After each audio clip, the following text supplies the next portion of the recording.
बिस्मिल्लाहिर्रहमानिर्रहीम अल्लाहुम्मा सल्ली अला मुहम्मद व अला आलि मोहम्मद। आज मैं बच्चों के नज़ला और ज़ुकाम के लिए एक बेहतरीन ऑयल की रेमेडी लेके आई हूँ। मौसम चेंज होने की वजह से ये बच्चों में बहुत ज़्यादा कॉमन हो चुका है, तो चलिए अब रेमेडी की तरफ बढ़ते हैं। तो यहाँ पे मैंने 3 इंग्रेडिएंट्स लिए हैं। ये चीज़ें घर में आमतौर पे अवेलेबल होती हैं, आपको बाहर से लाने की ज़रूरत नहीं है। तो यहाँ पे मैंने सबसे पहले लिया है सरसों का तेल। सरसों का तेल मैंने 1 प्याली लिया है। अगर आप ज़्यादा बनाना चाहते हैं, आप उसके अकॉर्डिंगली चीज़ें भी कम या ज़्यादा कर सकते हैं। तो ये जो चीज़ें हैं, अजवाइन, ये इसकी तासीर गर्म होती है और ये वैसे भी बच्चों की नज़ला और ज़ुकाम के लिए इसका कहवा भी बहुत ज़बरदस्त रहता है। तो इसके अलावा मैंने लहसुन लिया है, इसके मैंने 4 जवे लिए थे, इनको बारीक काट लिया है। तो यहाँ पे हम इन 3 चीज़ों से एक बेहतरीन मेडिकेशन तैयार करेंगे। सबसे पहले हम ऑयल लेंगे, उसको पैन में डाल देंगे और फ्लेम को ऑन कर देंगे। हमने इसको थोड़ा सा गर्म करना है। सरसों का तेल जो होता है, ये आप इसकी इजीली बच्चों को मसाज कर सकते हैं। इसकी मसाज बच्चों के लिए इतनी ज़्यादा इफ़ेक्टिव रहती है। मैं ख़ुद पर्सनली इसको अपने बच्चों के लिए यूज़ करती हूँ। आपने क्या करना है कि रात में बच्चों को सरसों का तेल जो है वो उनके तलवों पे, उनकी चेस्ट पे और बैक पे इसकी मसाज करनी है, उनको कवर करके सुला देना है। ये मैंने इसमें लहसुन डालने लगी हूँ।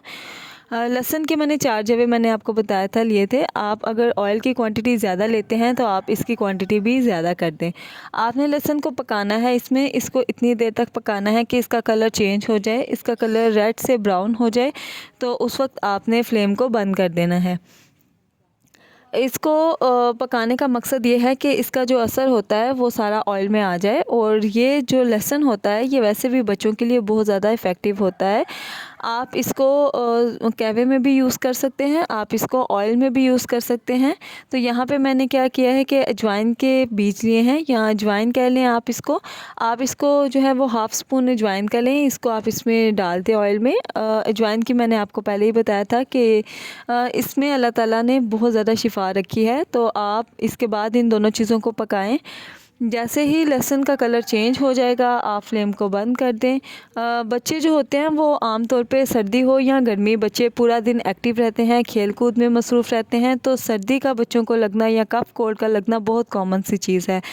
तो यहाँ पे आप देख लें कि लहसुन जो है वो इसका कलर चेंज हो चुका है। जब आपका इस तरह का टेक्सचर आ जाए लहसुन का, आप फ्लेम को ऑफ़ कर दें। तो बच्चों के लिए मेडिकेशन जो है वो उसको तैयार करना मदर्स की ज़िम्मेदारी होती है। तो जब आप इस तरह एक प्रॉपर मेडिकेशन तैयार करके रखेंगे तो आपको मेडिसिन्स की ज़रूरत ही नहीं पड़ेगी। तो यहाँ पे मैंने क्या किया है कि फ़्लेम को ऑफ़ करके जो हमारा ऑयल था उसको अच्छे तरीके से स्ट्रेन कर लिया है। तो हमारे पास जो इंग्रेडिएंट्स थे, जो अजवाइन था और जो लहसुन था, इनकी तासीर ऑयल के अंदर अच्छे तरीके से आ गई है। तो आपने इस ऑयल को स्टोर कर लेना है, इसको आप बॉटल में डाल लें।